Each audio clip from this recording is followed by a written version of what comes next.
for July 20th, 2023. All right, sorry. We are days, if not hours, away from special counsel Jack Smith handing down indictments charging Donald Trump for the role he played on and in the lead up to the January 6th insurrection.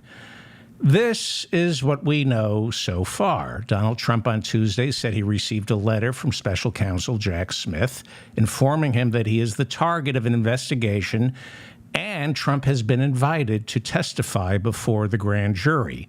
As far as we know, Trump has declined that offer. He will not testify and is now awaiting his arrest. There are reports that Trump's arrest will take place in Washington, D.C., unlike Trump's previous arrest, which took place inside a Miami courtroom. The target letter reportedly caught Donald Trump's attorneys by surprise. There is some reporting that Donald Trump's lawyers expected and were reassuring Trump that he would only be named as an unindicted co-conspirator for whatever charges Jack Smith was planning to hand down for January 6th. But it now appears that Trump is being targeted specifically for January 6th, with no other Trump White House officials or associates receiving letters informing them that they should expect an indictment. It is believed Trump will be arrested late this week and charged with some sort of federal crimes for the role he played leading up to and on January 6th. Now, I suspect Trump will be arrested on Friday, so special counsel Jack Smith can control the news cycle throughout the weekend. Nothing else happens on Saturday or Sunday, so arresting Trump late Friday night would give the entire country time for all of this to sink in. Now, according to ABC News and the Wall Street Journal, the target letter, which was delivered to Trump, I believe, on Sunday, the target letter informed the president and his lawyers that Jack Smith is focusing on three specific federal statutes. 1, witness tampering. 2, conspiracy to defraud the government of the United States, and an obscure law dating back to Reconstruction, deprivation of rights under color of law. You're not supposed to know what that means, but I will try to explain it to you as best I can. And of course, there is the possibility of wire fraud, which is not mentioned in the target letter. So one is witness tampering. The other is conspiracy to defraud the government of the United States. That would be the fake elector scheme. And the third is deprivation of rights under color of law. Deprivation of rights under color of law sounds confusing. It dates back to right after the Civil War, and I'll get to that in a second. Now, there are some who are suggesting that special counsel Jack Smith, despite it not being mentioned in the target letter, there are some suggesting that the special counsel could surprise everyone by charging Donald Trump with wire fraud, even though wire fraud has not been mentioned in the target letter. If Trump isn't indicted this time around on wire fraud, there are other indictments that Jack Smith will be handing down throughout the year. If wire fraud isn't, if Trump isn't charged with wire fraud this time around, wire fraud, as I understand it, remains very much on the table because there are legal scholars who believe Trump's fundraising that took place right after he lost the 2020 presidential election in the lead up to January 6th, that fundraising constitutes wire fraud. Now, Trump has a very sophisticated fundraising operation that relies on small, low-information donors who have no idea that their money is being used to pay not just Trump's legal fees, but the fees of his loyal employees who are also being forced to testify before the January 6th committee and, of course, these grand juries. We know that Trump's Save America super PAC paid the legal fees for two key witnesses in the mishandling of classified documents indictment that came down this year.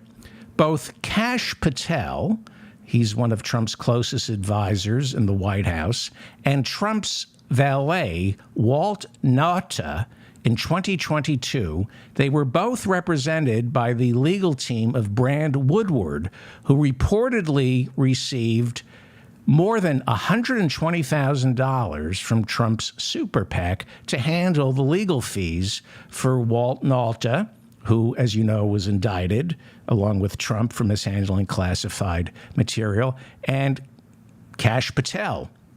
Kash Patel, again, his legal fees were paid for by Trump's super PAC, which might explain why Kash Patel took the fifth when he was first brought before Jack Smith's grand jury. He's getting his legal fees paid by Donald Trump. Walt Nauta, Trump's valet, was indicted along with Trump for mishandling classified documents down in Miami. Remember that? Nauta's legal fees, we know, were paid by Trump's super PAC, which has also paid the legal fees for Trump's former deputy chief of staff, Dan Scavino. Now, according to reporting in the Washington Post, Trump's super PAC has spent close to $10 million on legal fees since Trump left office. As of last October, Trump's PAC had a $70 million war chest, and it is estimated that 14% of that has been budgeted to cover Trump's legal fees, as well as the legal fees for Trump associates who are not going to testify against him because Trump is paying their legal fees. Trump, by law, is free to spend that super PAC money any way he wants, even though the small donors who contribute have no idea that some of their money, about 14% of that money, is going towards a supposed billionaire's legal fees, as well as the legal fees for his associates. Trump is, by law, permitted to pay the legal fees of former associates who, when forced to testify, have an opportunity to flip, turn state's evidence, become a witness for the prosecution. But Trump is paying their legal fees. And flipping on Trump is expensive because then Trump stops paying your legal fees. If you turn on Trump, you're on your own. We're talking hundreds of thousands of dollars in legal fees. So Trump can purchase the silence of his associates without ever having to tell them to shut up. All he has to do is just say, let me cover your legal fees, and they automatically know to zip it. And it's all perfectly legal. It would be next to impossible for Jack Smith, the special counsel, to stop Trump from taking money out of his super PAC to pay the legal fees for potential witnesses for the prosecution, okay? But there are reports that Jack Smith, the special counsel, is looking into Trump's super PAC and, like I said, possibly charging the PAC, the super PAC, along with Donald Trump, charging them with wire fraud. There is the possibility that Trump will be indicted this week for deceiving donors to his super PAC by convincing them the 2020 election was stolen. wire fraud. You use email and the internet to collect these donations based on a lie. That is wire fraud. And wire fraud in this instance wouldn't be that difficult for Special Counsel Jack Smith to prove. Special Counsel Jack Smith could indict Trump on wire fraud for soliciting donations right after the election while he was still president, soliciting donations over the internet through email, soliciting donations based on a lie. It is illegal to raise money making false claims. It is a false claim to say you must donate. You please donate because the 2020 presidential election has been stolen and I need your money to prove that. That is a false claim, and all Special Counsel Jack Smith would need to do is establish Trump's state of mind immediately after the 2020 presidential election, when the solicitation for those donations began. If Jack Smith can establish that Trump knew he lost the 2020 election, but used the internet and email to tell potential donors that the election was stolen from him, if he used the internet to accept donations based on that lie, it's wire fraud.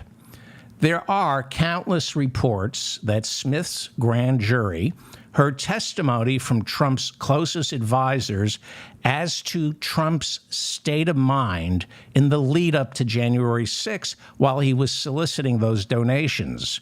We are hearing reports that Jack Smith, the special counsel, can establish that Trump, immediately after Election Day, knew he lost.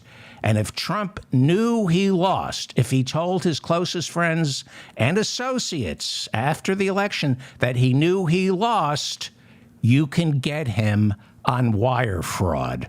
Chris Christie, who served as Trump's 2020 debate coach, said publicly last week that Trump told him he knew he lost. Cassidy Hutchinson, who worked for Trump's chief of staff, Mark Meadows, testified before the January 6th committee last year that Trump, after the election, openly acknowledged that he lost. Alyssa Farah, who worked in Trump's communications department, also told the January 6th committee that Trump admitted right after the election that Biden beat him. So, special counsel Jack Smith should have no problem convincing a jury that Trump knew he lost, he knew the Stop the Steal claims were a lie, but still used the internet to raise money, lying to donors, claiming he needed donations to stop a steal that didn't exist. Wire fraud. So, wire fraud was not mentioned in the target letter. There are three federal statutes referenced in the target letter sent to Trump. As I said, wire fraud is not one of them. I'm going to go over these three statutes because it's kind of interesting and confusing.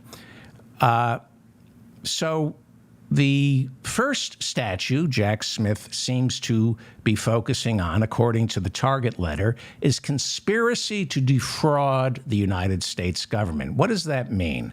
That involves the fake elector scheme in which Donald Trump conspired with his legal team to create an alternative slate of electors from battleground states Trump had lost to Biden. The idea was send alternative electors to Congress. The phony elector scheme could result in Trump being charged with conspiring to defraud the government. And as I pointed out yesterday, if you want to understand the phony elector scheme, pay attention to the Michigan State Attorney General, who yesterday indicted 16 fake electors in Michigan for conspiring